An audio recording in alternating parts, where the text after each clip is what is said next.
Well, I agree that that was primarily an old guy, or at least early, maybe mid 30s guy thing. But looking at the statistics, guys even in their early 20s, they're checked out. They're not, They because are, because they've seen how things are out there, and they say, "My God, that even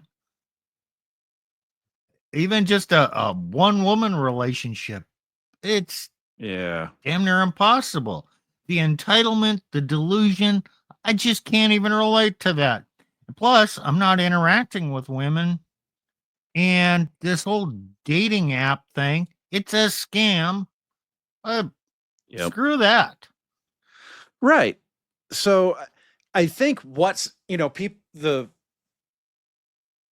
the pickups, plate spinners, they have been the dominant force of the conversation, in part because they tend to say things that uh, rankle nerves, and it makes them a great punching bag for certain aspects of our media culture, shall we say.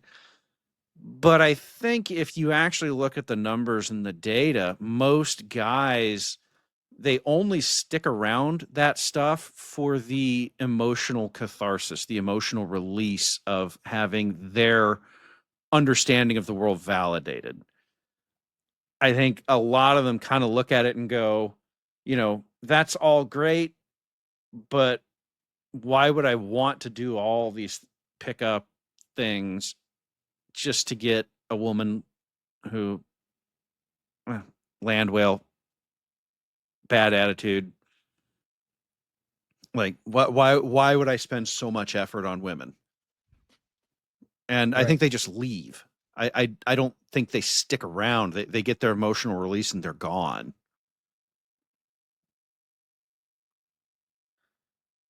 And honestly, I'm not sure that's helpful to them or the rest of us. What do you mean? What's not Well, helpful? yeah, I have to define helpful here.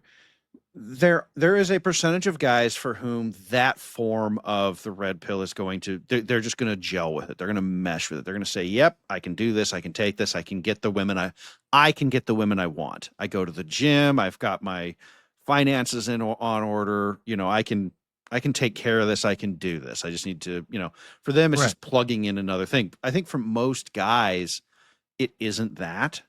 They, if you've been consistently rejected on dating apps, you find the red pill and it explains why you're getting rejected, and then you're going to look at yourself on your pictures on your phone, and you're going to go, "Yeah, it doesn't matter how much time I spend in the gym, or I'm never going to be working in a field that produces that kind of money." Right? Even if I do have the looks, I'm never going to be able to produce the kind of money to go out, buy the car that looks good on Instagram, buy the suits that look good on, whatever the thing is that you're looking at. And so they're just like, I'm gone. And so that creates this culture in the pickup side of the red pill of, well, we just cycle these guys in, we feed them their daily manna of rage bait, and then when they leave, somebody else will replace them. But that leaves these guys out there with a lot of knowledge about the way the world works, but with no answers for how to solve the problem for themselves.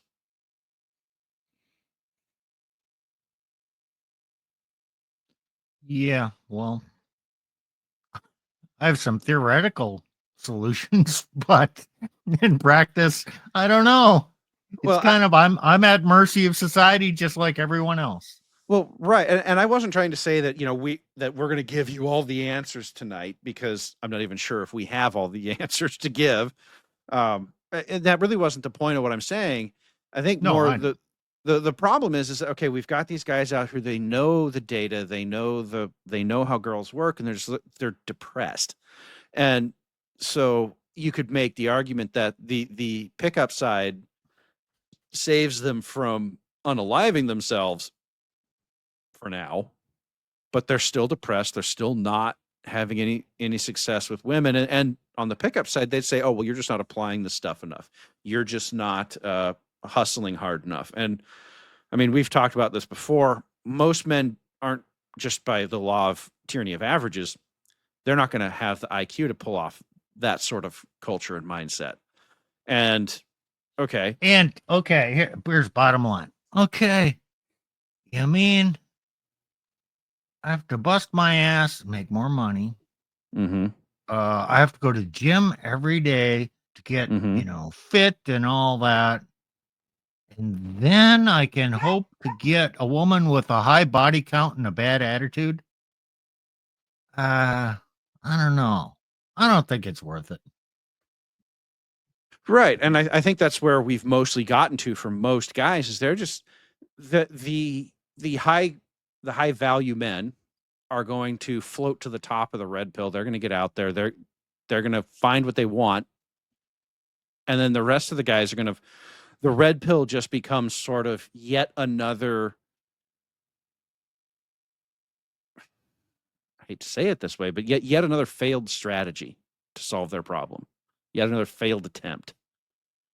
Yes, they learned more because the red pill contains within it significant heapings of truth, some of it very bitter pills to swallow, or enemas, as suppositories. Suppositories, right? Yes. Yeah, suppositories. Okay, so like they get there, but then they're still confronted with the fact that they can't ever actually achieve that.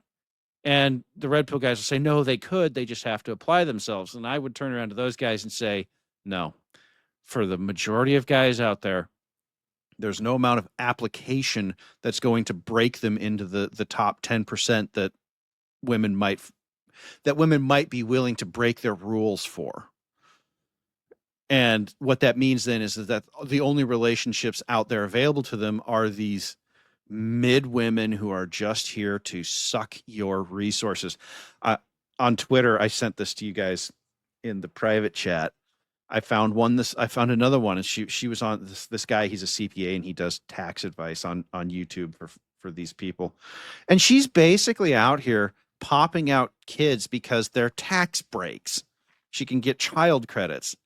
And she's making like 41,000 a year, and she's got piles of debt, some of which is at like 36% interest. And she's 3 years behind on her taxes. And she's like, oh, well, I'll just have another kid and get another tax break. And guys are seeing this out here going, I'm supposed to sign up for that? I'm not going to do it. So let me take this in a slightly different direction now. Okay, so we've outlined the two areas of red pill, two types, we're calling them. And when men discuss things, men come up with solutions.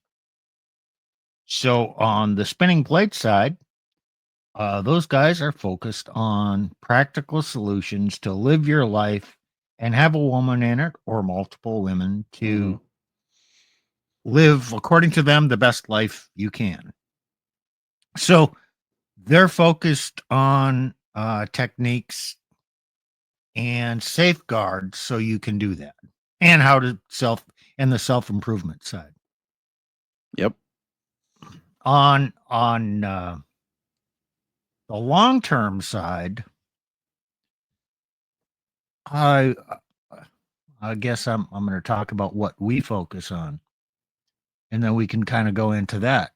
How do we differ from that? Well, the commonalities are they want to understand women. We want to understand women. We don't want to expose ourselves to risk, or we want to mitigate the risk. They want to mitigate the risk. Okay, great. But we propose solutions like, well, marriage is still a good. Because oftentimes red pill are accused of, oh, you're anti-marriage. No, I'm pro-marriage.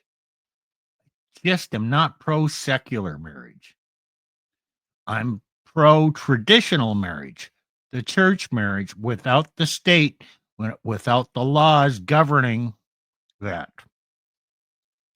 So does traditional marriage exist? No, No. it doesn't. If you do a non-state, you don't get a marriage license. You just make vows. Do you have a traditional marriage? No. No. Common law. Well, okay, it's common law. Yes. But even if it's not common law, he wants to leave, or you have kids together. Yep. She can take the kids. So let's Yep. say it's not common law. So we are going to be married, but you're going to have your house over there. I'm going to have my house here. Therefore, we never have common residence. Therefore, we're not covered by common law. We're going to have a prenup and we're going to have all this.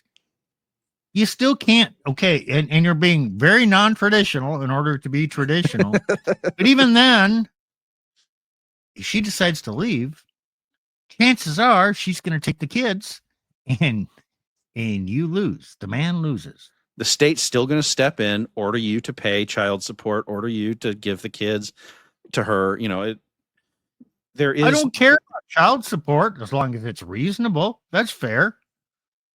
Just don't take my kids from me. Yeah, but they're going to order it. And don't. Yeah, and that's what happened. And the thing is, the more they restrict you from having your kids, the less time you have, the more child support you have to pay. Shocking.